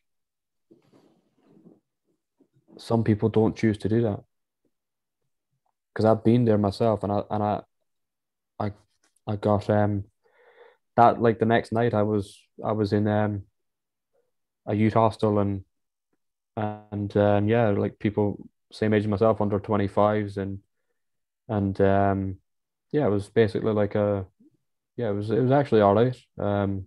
Met friends there, and like anywhere I go, and yeah, and like anywhere I go, Celtic follows me. Remember watching a few matches there. It would have been the Ronnie Dyla's last season. Rangers beat us on penalties in the cup. Remember watching that with a couple of the lads who were Rangers fans. Um, but yeah, you know, look, listen, at the, I've been so, honestly, I've had the lowest of lows in life. I've honestly, I don't think when you're out in the street and you've nothing, or you don't have nothing in this world, that can make you think many things. And thankfully, that made me think, you know what, I'm going to use this as motivation. And that's why whatever happens in the future, and something that stuck with me actually, one of the staff members said it, and it really stuck with me in life a few years before I became homeless that night. But one of the staff members said, Mick, you've come through quite a lot. You've come through a lot. And that should give you strength to go through whatever it is. That time I wasn't going to school, and if I didn't go, then I would have moved to basically like a residential school, which is, even worse. You're not locked in, but like the school is there, so you can't physically avoid it. Basically, like a youth prison, basically. That's what would have happened if you avoid to go to school. And that's something that stuck with me. One of the staff members said, "You've come through a lot so far, and that will give you the strength to come through anything." And I've always thought about that, and it's so true. And again, my faith in God gives me a lot of strength as well. So, well, you have your feet very much on the ground now, and you have a good plan made out for the future. So the only way is up, man. I think the bad times are behind you. It's all good yeah, from here on in. I'm in a great place. I'm in a great place. I'm very lucky. You know, it's chalk and cheese. I've got various business interests. I'm doing. I'm almost feel as if I'm dreaming. To be honest, I really shouldn't be here where I am, but you know, some people will say it's down to my hard work, my iron-willed, relentless mentality. But I think it's maybe a mixture of both. I think it's that, but also, I just thank God as well. Good. Have you experienced much sectarianism for being Irish in Scotland, Mick? Or have you had many experiences with that?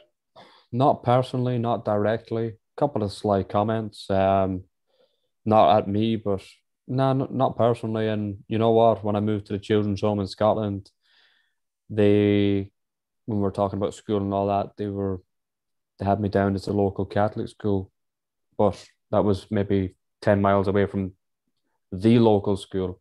And I went to the local school for no other reason than, and it was a mixed school, for no other reason than, I joined the football team, and that's where my friends were. So for me, there was no, I didn't really mind, and I still think that was the right decision because the banter was good, and I enjoyed it, and it was good. Would you get many trolls now, we'll say, on your channel? Like, have you got kind of, I know obviously it could be very rewarding what you're doing, YouTube work, but also people that can be nasty keyboard warriors hiding behind. Have you got much of that either on both sides of the coin? Um, not more than anyone else. Just um, it happens. And it motivates me. It actually motivates me. So again, any edge that I can get, any bit of psychological motivation I can get, I'll use it. And you know, again, we'll go back to that one when I said from the very start, people were even saying, "Who's going to watch you?" and things like that. So that's drubbed me forward. Um, the more people try to tear me down or whatever, the more I rise. And I think people are beginning to see that. So they don't really bother too much anymore. It just motivates me. Like, for example, I had a few comments in January, and the next month I went to one of the biggest derbies in the world. I was going to put that back until um, next season. But obviously the COVID would have stopped that, but I brought it forward. So, you know, whatever people want to say, that it just motivates me. It makes me work twice as hard. Good stuff. And you clearly are a hard worker, man. You're getting results from your hard work. Um, so just a few quick Hopefully, fire. fingers crossed. Yeah. Just a few quick fire questions there as a Celtic fan. Just to summarize your favorite memories and worst memories. What was your best ever Celtic memory? There at a match or just in general? We'll say in general first. Um, Probably. Although we lost, the UEFA Cup final was good. It was a good run that season. Yeah. Really liked the European matches with Henrik Larsson, but also the Invincible treble was amazing as well. That was a night. That was a day I'll never forget. Like I had. Oh, I was. I had the cans were going Friday night. Like I think we were playing on, or the cans were well. I was well oiled basically the night before the match. I basically had a good drink, and anyways, I woke up and there was maybe 10 minutes left in the game. I thought I missed it. I turned it on anyway on the TV, and it was just amazing to see Celtic do it. Do the undefeated season. Treble. Treble, Yeah. yeah. For a second there, I thought you said you were drinking the day of the UEFA Cup final. And I was like, Jesus, you would have been 12, like, you know. No, I would have been. I would have been 5. Yeah, yeah. So yeah, no, my bad. But yeah, no, that was a brilliant. That was a brilliant end to to win the treble that year. It was Aberdeen that beat in the cup final, wasn't it? Yeah, Tom Rogic, good goal. Worst Celtic memory? Actually, sorry, we keep it a positive first. Best Celtic memory in Parkhead? In my vlogs, I'd say I've always said the same. I really liked the Lazio match. We beat Lazio. That was a big European night. But yeah, I was there. But I think most people, and I done a vlog for it, but I think most people would probably think that I'd say the Hearts match because that was my best video. But again, I'm not really interested in views or anything, numbers. I'm more interested in how much fun I had. And I had the most fun at that match. And I think most people had the most fun watching that vlog. Cool. What was your worst Celtic memory? Probably this season has been very bad. Okay, that's fair enough. I would hard to argue with that. Worst Celtic But we'll memory. be back. We'll be back 100%. Worst Celtic memory in the flesh?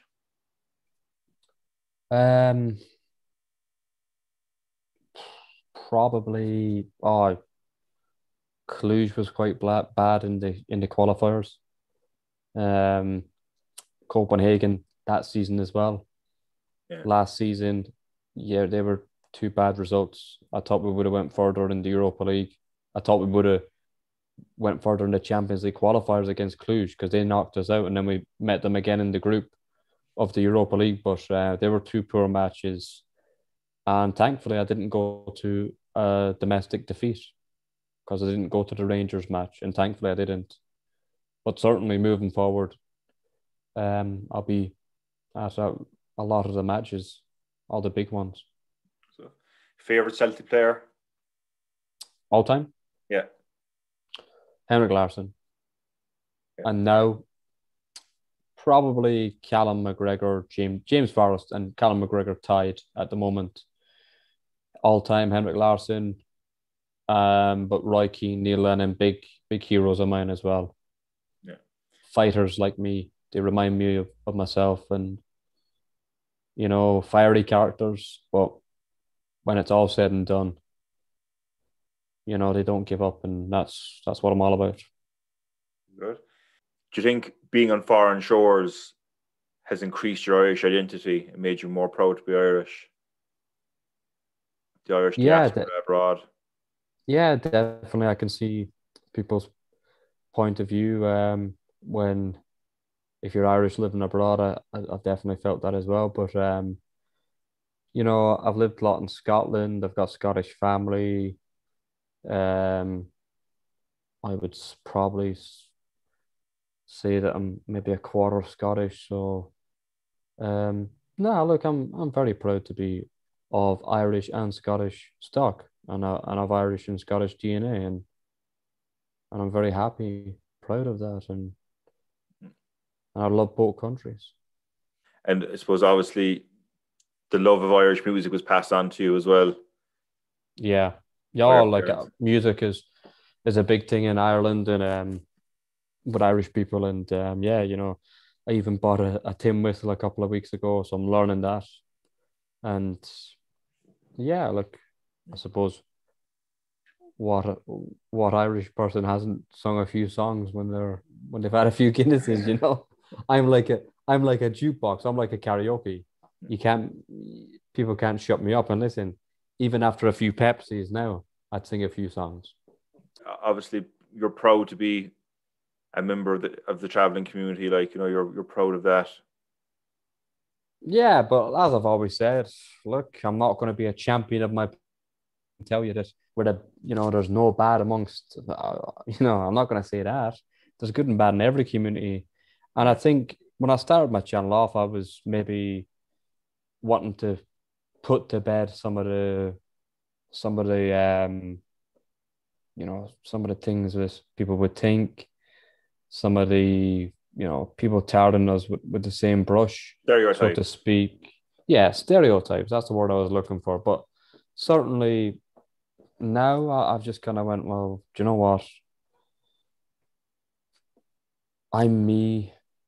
I do my own thing in life. Do you know what I mean? I'm just focused on my own journey, my own path, and people come to my channel and like me for me, and I'm just going to be myself, and at the end of the day, look, whether whatever people want to say or think, that's fine. I'm just being myself and having a lot of fun on YouTube and yeah, looking forward to the future.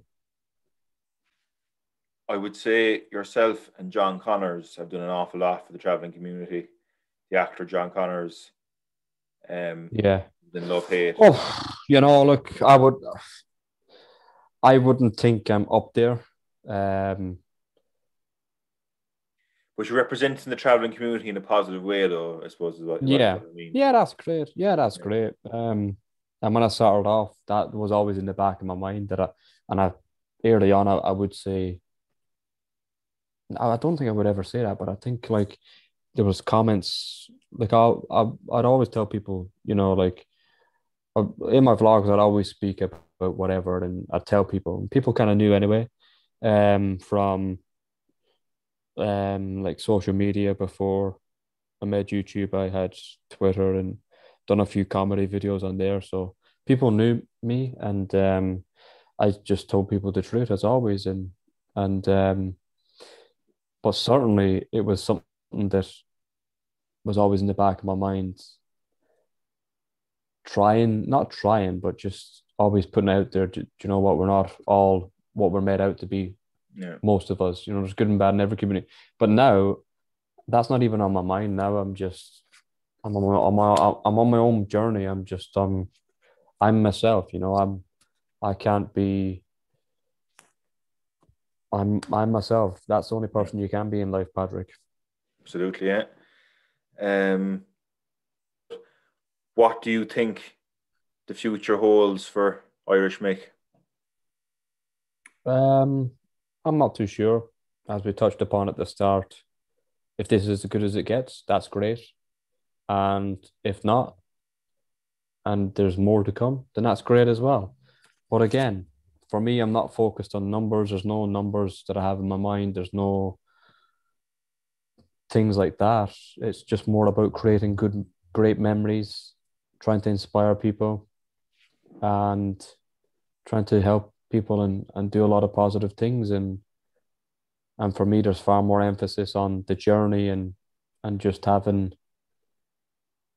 a lot of videos so that one day I can look back and say, wow, what a load of crazy stuff. And anybody who thinks that, entertaining crazy stuff on the channel, the future is definitely, Green and white.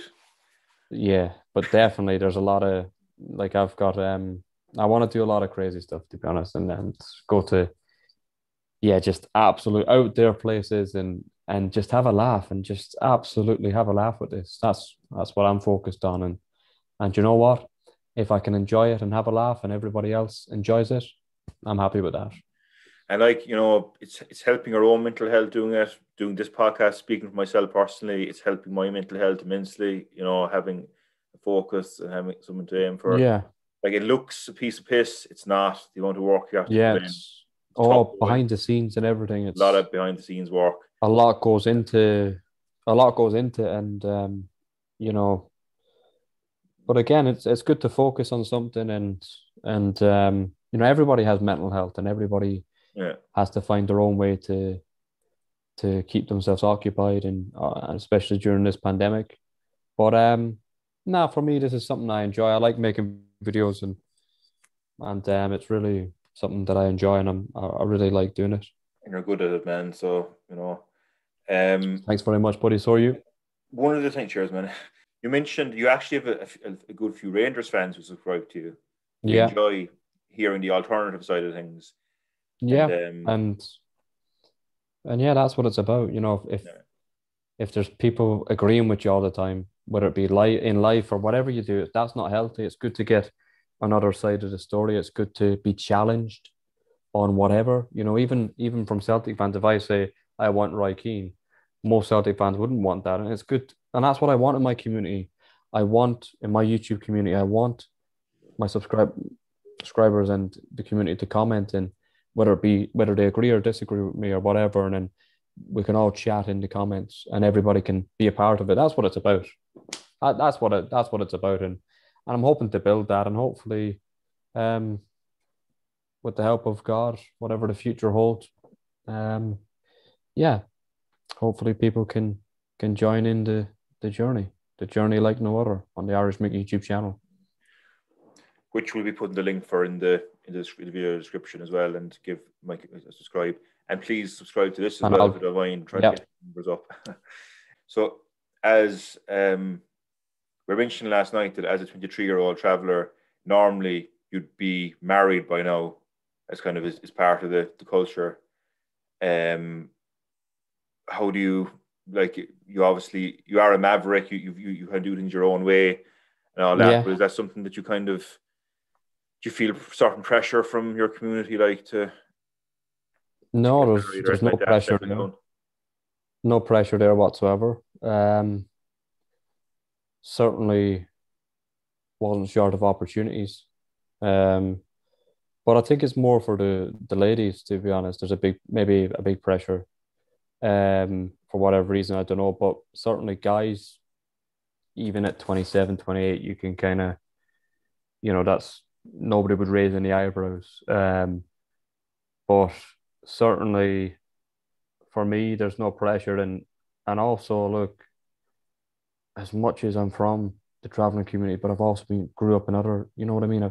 Yeah, I can see both sides, and I really don't like this. There's a lot of things that I don't. There's a few things that I don't like. I'm not going to come on here and claim that this community that it happens to be that I am a part of, just through my ethnic background, because we're an ethnicity now in Ireland and Scotland. mm-hmm. We're not without our flaws as a community, and I don't buy into this. It's almost exclusive, isn't it? You very rarely get non-travelers marrying into travelers. And Yeah, that's something that I don't agree with because, I've had girlfriends from all nationalities. Well, I've not there's a couple of nearly, but no, there's been girlfriends from maybe, all backgrounds. And I don't think I can afford to limit myself. So for me, certainly, look, I think God's timing is perfect, and I'm sure um, that area of my life will be okay whenever I want to go down that yeah. route. No, and that's the way to have it. But Like, certainly, I'm keeping my options open. his look, phone number, girls, is 07. No joke. Like, yeah, look, listen, if I meet a lady when I'm abroad somewhere, that's not going to stop anything. You know what I mean? I'm at the end of the day, I'm not going to limit myself. I don't think I can afford to. And yeah, there's a few things I don't agree with it, and I don't agree with this exclusivity. I really don't. I think it can be damaging. I think it's almost um yeah, it's just something that I don't agree with. I'm very open to. I've got friends in and certainly I've had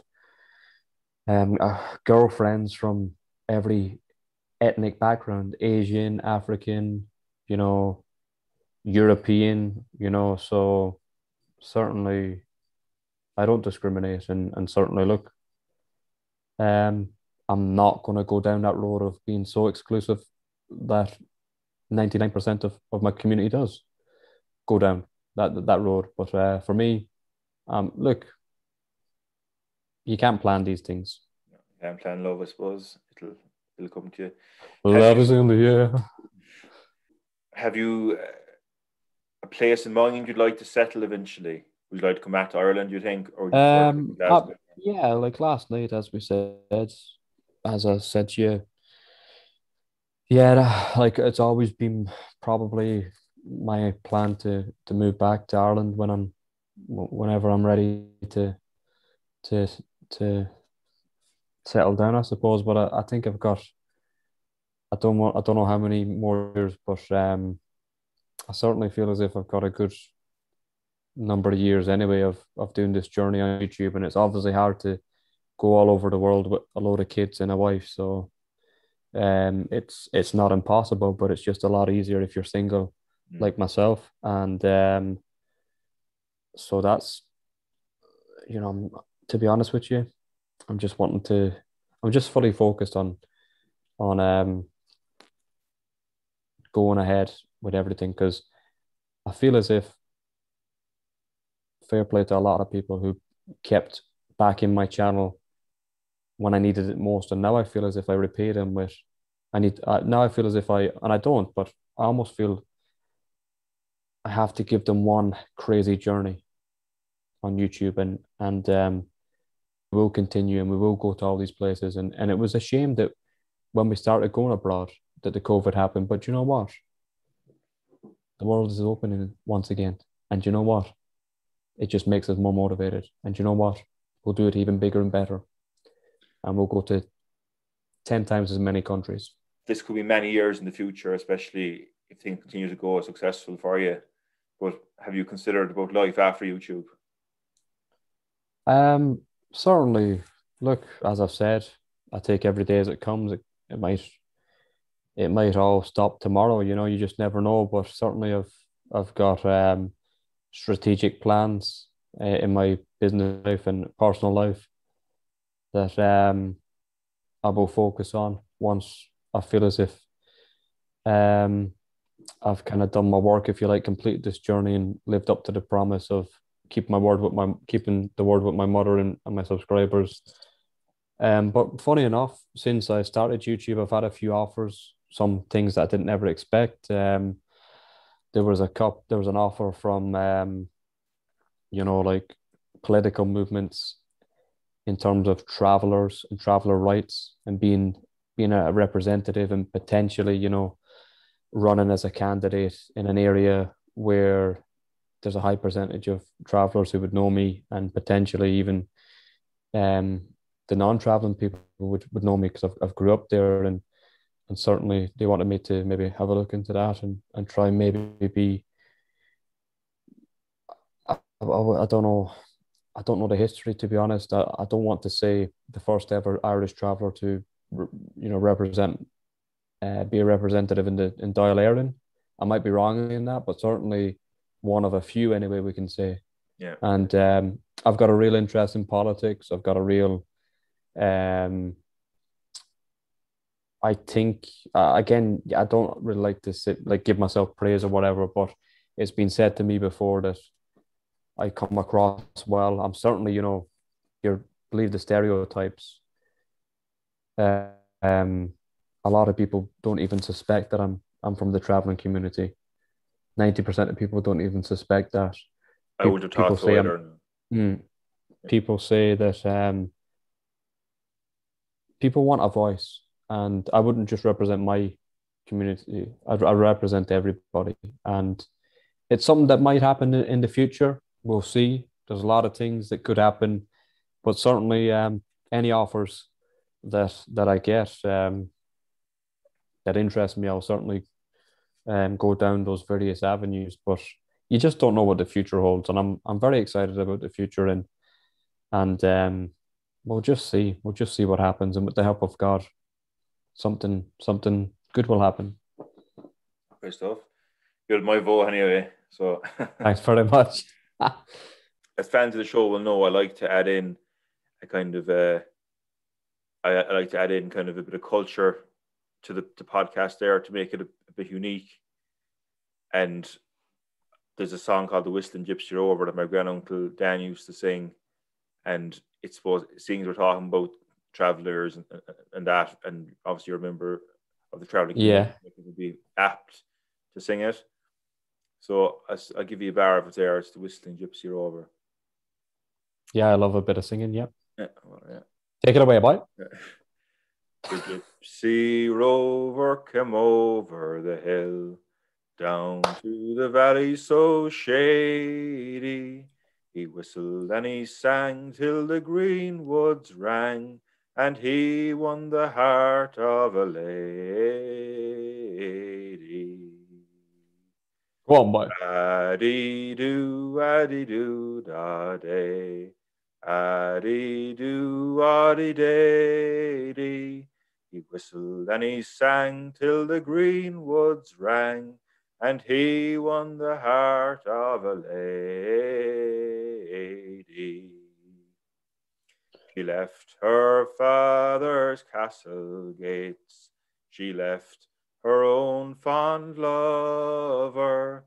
She Go on, yeah, boy, yeah. her servants and her state to follow the gypsy rover. Addy-doo, addy-doo, da-day. Addy-doo, addy-day-dee. He whistled and he sang till the green woods rang, and he won the heart of a lady. He is no gypsy, my father, she said, but lord of these lands all over. With him I'll stay till my dying day, and follow the gypsy rover. Addy-doo, addy-doo, da-day. Addy-doo, addy-day-dee. He whistled and he sang till the green woods rang, and he won the heart of a lady.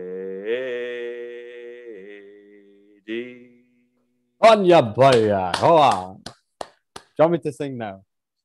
That's your story. That's semi-autobiographical in a do you want me to sing time, Mick. If you want to give a bar or something as well, Mick, we're very welcome to it. We're all friends here. MC Pat Flynn. No, I'm joking. What about this one is at Celtic as well? Rod Stewart done it, but the Irish versions are better. As we gathered in the chapel here in old Kilmainham jail, I think about these last few weeks. Oh, will they say we failed from our school days? They have told us we must yearn for liberty. Yet all I want in this dark place is to have you here with me. And I know it's hard for you, my love, to ever understand the love I have for these great men, my love for this dear land. And when Padre called me to his side down at the GPO, I had to leave my own sick bed.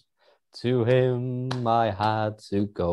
Oh, Grace, just hold me in your arms and let this moment linger. They'll take me out at dawn and I will die. With all my love, I'll place this wedding ring upon your finger. There won't be time to share our love, so we must say goodbye. And say goodbye we must. Mick, it's been an absolute pleasure having you on the show this evening. It's been inspirational hearing your story. It fought your road. So listen, for anyone who hasn't subscribed already to Mick's channel, I'm going to put the link. I'm the maddest man on YouTube. Yeah. I'm going to put the link for the video into the video description. I'd do anything for a laugh. Yeah. So you're obviously a very passionate Celtic fan. You have the courage of your convictions, and my respect for you has grown immensely. Like over the last years, like thank you very much, buddy. And so listen, look, we'll keep in touch. Great podcast. I'm looking forward to joining you one of your vlog tours at Celtic Park. Yes, and it's one of my priorities once this lockdown is finished and we can get sorted. So definitely, we'll get you on the vlogs. We'll get you on the channel. Yeah. So listen, thanks a million once again for coming on, Mick. Really appreciate it. My pleasure. Yeah. Thanks again to all of you for tuning in, and we'll see you next time at the Parlay with Paudcast. Good night. God bless. Slonga foil.